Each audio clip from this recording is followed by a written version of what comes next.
Et cette transition va se faire selon des phases, avec des priorités. La première des priorités dans le monde, je pense qu'elle est facile à comprendre, c'est donner à manger aux gens qui ont faim. Il n'y en a pas d'autre. Ce n'est pas la lutte contre l'inflation, la première priorité du monde. C'est de donner à manger aux gens qui ont faim. Curieusement, ce n'est pas très difficile à faire.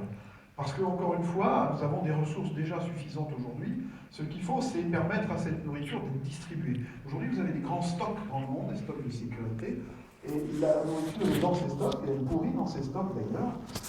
Et donc, il suffit de prendre la nourriture où elle est et de l'amener. Alors, comment ça se fait?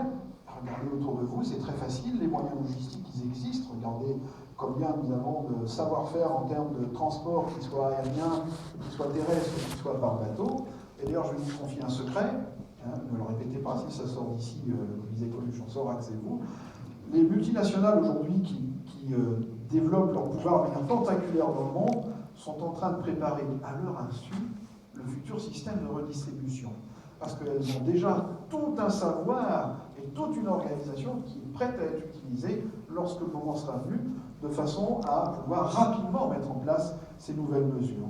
Et donc la première de ces priorités, ce sera ça. Nourrir les affamés du monde en prenant la nourriture là où elle est et en la donnant aux gens. Après, il y a d'autres choses, et tout à l'heure dans l'atelier partage qui aura lieu ici, j'évoquerai un petit peu, moi, pour ma part, des aspects macroéconomiques. On parlera un petit peu de ces sujets-là, parce qu'il faut aussi reconstruire les filières agricoles de nombre des pays en voie de développement, ces filières ayant été dévastées. Mais dans un premier temps, en tout cas, pour rester rapide, eh bien, ce sera ça. Ensuite, eh bien, on va développer un nouveau système d'échange. Aujourd'hui, les systèmes d'échange sont fondés sur la capacité à être compétitif en termes d'offres de produits et de prix. Mais on voit bien que tout le monde produit la même chose partout aujourd'hui, donc c'est devenu de plus en plus difficile.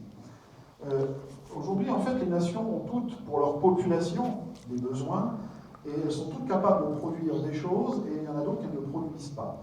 Et ces choses qu'elles produisent, eh bien, pour beaucoup d'entre elles, elles sont capables de les produire en excès par rapport à leurs propres besoins. D'où le développement du commerce international, qui permet d'échanger des biens. Eh bien, le nouveau système à l'avenir, il fera en sorte que tout ce que produit une nation en excès sera mis en commun, dans un pool commun, de façon à pouvoir être redistribué aux nations qui en ont besoin. Ça ne veut pas dire qu'il y aura un grand stock central quelque part, je ne sais où, dans le monde, avec des tas de produits.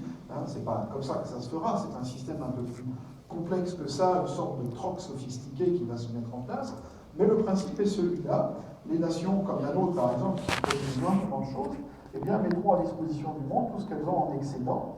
Et cet excédent pourra ensuite servir aux pays dont ils en ont besoin. Ça veut dire que chaque pays devra faire un peu l'inventaire de ce qu'il a, l'inventaire de ce qu'il est capable de produire, de ce qu'il a, de ce qu'il n'a pas, ce dont il a besoin. Donc c'est déjà une tournure d'esprit assez différente. Pour cela, une agence des Nations Unies va devoir être créée, parce qu'aujourd'hui elle n'existe pas, cette agence qui permettrait de mettre en place ce système-là.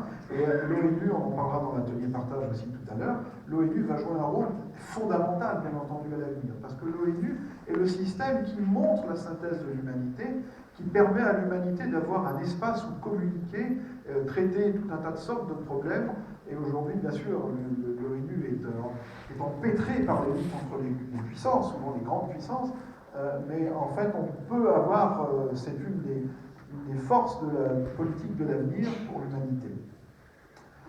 La règle des 70-30, alors ça ne va pas plaire à ceux qui se sont inscrits au nouveau parti politique créé avant-hier, ou je ne sais plus quand, par le ministre de l'économie et des finances, mais l'avenir est à 70% de socialisme, 30% de capitalisme, en gros. C'est une image donnée par le maître de Benjamin Crème.